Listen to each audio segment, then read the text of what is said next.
நாம் இன்னைக்கு புதினா தண்ணி சட்னி தான் பண்ண போகிறோம். சட்னி பண்ணுறதுக்கு அடுப்பில் பேன் வச்சு 2 ஸ்பூன் ஆயில் விட்டு ஆயில் சூடானதும் 2 ஸ்பூன் அளவுக்கு உளுத்தம்பருப்பும் சேர்த்து வறுத்து விட்டுடலாம்.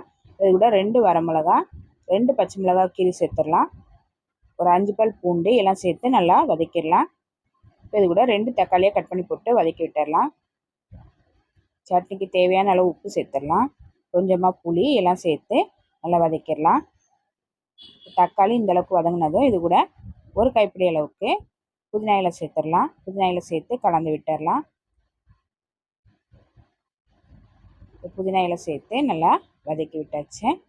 இப்போ இது கூட ஒரு 2 துண்டு தேங்காவை கட் பண்ணி சேர்த்துடலாம். சேர்த்து கலந்து விட்டுடலாம். கொஞ்சமாக பெருங்காயத்தூள் எல்லாம் சேர்த்து நல்லா கலந்து விட்டுட்டு அடுப்பு ஆஃப் பண்ணிவிட்டு ஆற வச்சுட்டு மிக்ஸி ஜாரில் மாற்றி தண்ணி சேர்த்து அரைச்சி ஒரு பவுலில் மாற்றி வச்சிடலாம். இப்போ இது கூட தேவையான அளவுக்கு தண்ணி சேர்த்துடலாம். தாளிக்கிறதுக்கு அடுப்பில் கடாய் வச்சு எண்ணெய் ஊற்றி கடுகு வரமிளகா கருவேப்பிலை போட்டு தாளித்து சட்னியில் ஊற்றி கலந்து விட்டால் டேஸ்ட்டான புதினா தண்ணி சட்னி ரெடி.